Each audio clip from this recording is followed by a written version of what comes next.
첫 번째 맞짱 주제 바로 영상으로 만나보겠습니다. 먼 길을 이렇게 또 함께 찾아주셔서 정말 감사드리고요. 아주 기대가 큽니다. 마을 책방, 마을 도서관 역할뿐만 아니라 또 멀리서 오는 우리 그 당원 동지, 또 지지자들 이렇게 또 만날 수 있는 장이 됩니다.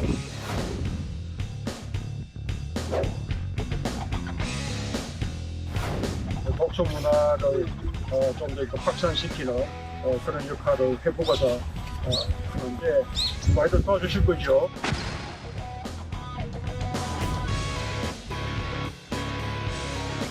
청년들의 노동에 대해서 합당한 보수와 대우가 필요합니다. 열정페이, 그다음에 이런 이름으로 청년 노동력을 착취하는 그런 일이 있어서는 안 되겠습니다.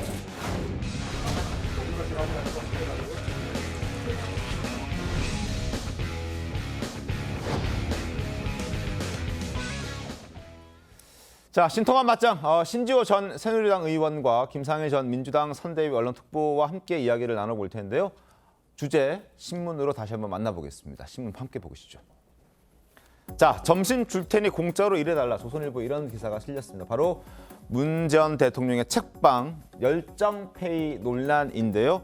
소셜미디어에서 자원봉사자를 모집했습니다. 정치권에서는 이를 두고 소득주도 성장을 외치던 이 문재인 전 대통령이 임금을 주지 않고 지금 일을 시킨다. 그래서 열정페이를 요구하는 것 아니냐. 이런 지적들이 나오고 있습니다. 실제 평산 책방에 올라온 자원봉사자 모집 공고 글도 좀 보겠습니다. 자원봉사자 모집 공고 글인데요. 모집 기간이 2023년 5월 5일부터 선착순으로 마감하겠다 이렇게 얘기했는데 이미 마감됐다고 합니다. 50명이고 운영 기간은 5월 11일부터 올 연말까지. 그리고 활동 혜택이 있는데 평산 책방 굿즈, 아마 평산 책방에서 파는 어떤 물건들을 주는 것 같고, 그리고 점심 식사와 간식이 제공된다라고 하는데 점심 식사와 간식이 제공되는 사람들도 제한적입니다. 활동 일정이 평일 오전 타임, 오후 타임, 그리고 종일 타임이 있는데 점심 식사와 간식이 모두에게 제공되는 것이 아니라 종일 봉사자에게만 식사를 제공한다라는 겁니다. 그래서 이것 또한 차별 주는 거 아니냐? 이런 지적들이 있습니다. 자, 양쪽에 여쭤보도록 할게요. 어떻게 좀 보셨습니까? 이 부분에 대해서? 글쎄요, 이게 소위 말해서 이제 그 인턴십이라는 거잖아요. 네. 인턴십이라는 건데 그게 이제 우리나라에서 보는 기준하고 서양에서 보는 기준이 달라요. 좀 다른 문제는 네. 우리나라의 그 기준이 아직 정리가 안 됐다는 거죠. 근데 해외 사례를 보면 인턴십이라는 게 사회로 나올 사람들에게 선배들이 그 경험의 문을 열어주는 거예요. 미리 한번 경험해봐라 이런 차원이다. 그렇기 때문에 기본적으로 페이를 주는 데도 있고 안 주는 데도 있고 그렇지만 대부분 주지 않습니다. 대부분 주지 않고 그다음에 차비 정도만 지원을 해준다던가 이런 정도죠. 그리고 나중에 그 경험을 인정을 해주는 거죠. 사회에 나갈 때 너가 이런 경험을 했고 여기서 어떤 일을 했다는 걸 우리가 그 증서로서 인증서로서 인정을 해줄게 그렇게 하거든요. 그런 차원에서 볼 때 우리나라가 열정페이 논란에만 너무 휩싸이는 게 맞느냐 이런 생각이 저는 들고요. 이것을 그냥 경험으로 볼 것이냐 아니면 정말 노동력의 제공으로 볼 것인가 이거를 좀 기준을 세워야 될 것 같고. 근데 그렇게 얘기를 할 수는 예. 있습니다만 신지호 의원님 지금 이렇게 말씀해 주시는 거 충분히 이해는 되는데 그렇게 얘기하는 사람이 다른 사람이 아니라 소득 주도 성장을 외쳤던 문재인 전 대통령이기 때문에 또 논란이 되는 것 같더라고요. 저는 이거 처음에 보고 문재인 전 대통령 반대 진영에서 좀 장난쳐갖고 가짜 뉴스 만든 건 줄 알았어요. 그러니까 하도 이게 좀 얼토당토 해갖고요. 네. 근데 지금 인턴십은 전혀 여기에 해당되는 게 아니죠. 그러니까 인턴십은 이제 사회에 진출하려고 하는 젊은이들이 직장 체험을 하는 프로그램이 인턴십이고요. 이건 책방 운영에 자원봉사자들 모집하는 거 아닙니까? 자원봉사자가 어떻게 인턴십하고 같아요. 그 이제 자원봉사자들인데 이거를 무급으로 하겠다는 거 아닙니까? 네. 그리고 심지어 8시간 종일 일하면은 점심밥을 주는데 오전 4시간, 오후 4시간 일하는 분들은 점심밥도 안 주겠다. 안 주겠다. 이거니까 이게 그래서 저는 처음에 봐서 하도 어이가 없어갖고 이게 가짜 뉴스 아닌가 이렇게 좀 봤던 건데 근데 이제 문재인 전 대통령 어떤 분이에요? 소득주도 성장, 최저임금의 급격한 인상, 그다음 공공 일자리 창출 굉장히 많이 했어요. 그래가지고 뭐야 대학 그 빈 강의실 돌아다니면서 혹시 전기가 안 꺼진 거 있으면 그 전기 끄는 그런 것도 공공 일자리로 만들지 않았습니까? 그러면 여기서 이거 뭐 책 정리해주고 손님들 응대하고 그 책방 청소도 해야 될 거고 뭣도 해야 될 거고 뭐 이런 어떻게 보면 아주 고급 노동은 아닐 거예요. 그 일종의 이제 허드렛 일 비슷한 건데 이거를 왜 그럼 그걸 다 자원봉사로 떼우려고 하느냐? 그리고 이게 뭐 문재인 전 대통령이 이걸 물론 이제 본인이 재단법인을 만들었어요. 다른 네. 사람들을 앞장서서. 그러나 이건 문재인 프로젝트 아닙니까? 문재인 프로젝트인데 왜 이런 사람들을 데려다가 이렇게 무급을 하려고 하는 거냐. 일부에서는 열정페이라고 하는데 그건 정확한 표현이 아닌 게 열정페이는 다만 얼마라도 주는 게 열정페이입니다. 근데 짜게 주니까 그게 열정페이라고 하는 건데 이건 아예 안 주는 거 아니에요. 그러니까 노동 착취죠, 이건. 알겠습니다. 뭐 허드렛 일이라는 표현이 뭐 적절치 않다라고 생각하실 수도 있는데 어쨌든 이게 그 인턴이라고 보기에는 그 업무 자체가 그렇게 젊은 층들이 나중에 사회에 나가서 정상적인 일을 했을 때 도움이 될 만한 일은 아니다라고 판단했기 때문에 아마 신지호 의원께서 저렇게 표현하셨을 것 같은데 어찌됐든 인턴으로 보기엔 좀 일 자체가 그렇게 직접적인 도움이 되는 것 같지는 않다라는 지적이. 근데 해외에서는요 학교를 다니면서도 자원봉사를 다 해요 학생 네. 신분으로. 근데 그것이 뭐 자원봉사라는 이름으로 하기도 하고 인턴십이라는 이름으로도 하기도 합니다. 그건 이름 명명하기 나름인 것이고요. 자원봉사를 해도 사회 경험을 하게 되고요. 네. 그 사회 경험을 한 걸 가지고 인증서를 발급해요. 그래서 이걸 굳이 이렇게 나누자고 한다면 아닐 수도 있겠지만 그 속성과 취지를 보면 비슷하다는 이 말씀을 일이 드리고 싶은 거고요. 또 하나 자격증이 발급이 됩니까? 이 일을. 아니 그걸 자원봉사를 내가 여기서 봉사한 것을 뭐 인정해달라 그러면은 자격증이 아니라 인증서를 를 작성해 줍니까? 작성해 줄 수 있죠. 어. 그렇기 때문에 뭐 국회에서도 네.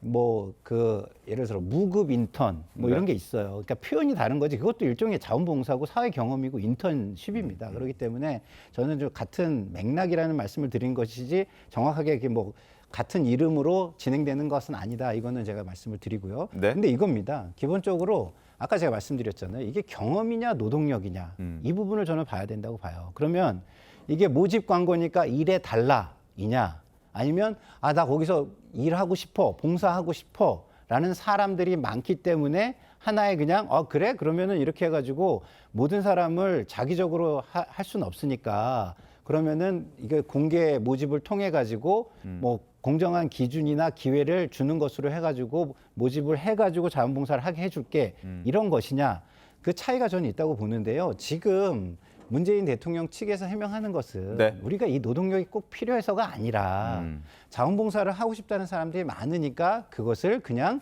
공개적으로 모집을 하고 한 것이다 이런 것입니다. 알겠습니다.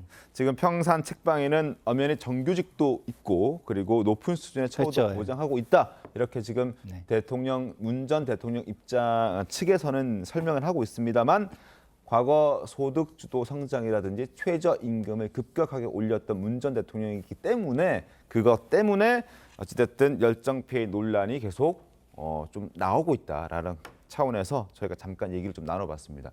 그리고 지금 문 전 대통령 행보가 굉장히 활발해지고 있죠. 많이 느껴지실 겁니다. 과거 퇴임 전에는 잊혀진 사람으로 살고 싶다고 했는데 사실상 지금의 행보를 보면은 그 잊혀진 사람이 아니라 더 도드라지는 사람으로 보여진다는 지적도 있습니다. 영상 보시죠. 대통령 이후에 무슨 전직 대통령 기념사위라든지 현실 정치하고 계속 무슨 연관을 가진다든지 그런 걸 일치하고 싶지 않습니다. 대통령 끝나고 나면 그냥 잊혀진 사람으로 그렇게 돌아가고 싶고요. 뭐 대통령 끝나고 난 이후에 좋지 않은 모습 이런 것은 아마 없을 것입니다. 잊혀진 사람으로 살고 싶다라고 분명히 얘기를 했습니다만 책방 열기도 했고 그리고 책방 이미 뭐 10,000명 이상이 찾아갔다 하고 5,000권 이상의 책이 팔렸다라는 얘기가 있습니다. 그리고 조만간 영화도 열리지 않습니까? 네. 그러니까요. 그 얘기는 이제 시건이 된 것 같고 그다음에 이제 일주일 만에 책이 5,500권 팔렸다면은 책을 아마 그 출판사에서 갖고 가서 팔게 되면은 판매가의 한 20%에서 30%가 수익으로 남습니다. 그러니까 꽤 뭐 몇천만 원 벌써 이미 수익을 올렸어요. 그다음에 팔린 책 중에 또 문재인 대통령이 직접 쓴 책, 이건 또 자기 인쇄하고 인쇄로 연결되는 거 아닙니까? 그래서 이렇게 수익을 창출하고 있는 이게 이 비즈니스입니다. 책방 비즈니스예요. 물론 이제 여기서 창출된 수익을 뭐 공익 사업을 위해서 쓰겠다고 했는데 지난번에 왜 그 개 달력 만든 거 있지 않습니까? 네. 딸 그 문다혜 씨가 그리고 클라우드 펀딩을 했는데 뭐 모금액 목표액이 얼마인데 그거를 넘어섰어요. 넘어섰다. 그 넘어서는 것은 저기 뭐 동물 애호 단체, 동물 보호 단체 이런 데 기부를 하겠다고 했거든요. 근데 지금 뭐 한 2달이 지난 건데 어디다 얼마를 기부했는지 밝혀진 게 없습니다. 밝혀진 게 없어요. 그러니까 그런 걸로 봐서는 이 책방의 수익이 공익 사업을 위해서 쓰겠다고 하는 저 얘기만 있지 앞으로 어떻게 될지 그 달력 비슷하게 되는 거 아니냐 뭐 이렇게 볼 수도 있는데 그런데 여기 자원봉사하는 분들한테 이제 뭐 점심밥도 차별하면서 한다 그러니까 이제 이 말들이 나오는 게 아닌가 보여집니다. 알겠습니다. 근데 이제 이 퇴임 대통령이 정치적 움직임과 이제 경제적 움직임이 있어요. 근데 이제 정치적 움직임은 지금 안 하시는 것으로 보여요. 근데 이제 그 국회의원들이 찾아올 때 만나는 것 그것도 네. 저는 줄이고 되도록이면 안 하셨으면 좋겠다는 말씀을 좀 드리고요. 근데 경제적 움직임은요 그 수준을 봐야 돼요. 그 수준을 뭐 전국적으로 해가지고 이익을 얻기 위해서 뭐 이렇게 하는 것이냐 저는 그렇다고 보지는 않거든요. 근데 이 정도 수준까지 뭐 이렇게 우리가 막 비판을 하고 그러면 오히려 제가 볼 때는 현실 정치로 문재인 대통령을 끌어들이는 거지 이 정도 수준까지를 이렇게까지 비판을 해야 되느냐 이런 생각이 좀 듭니다. 알겠습니다.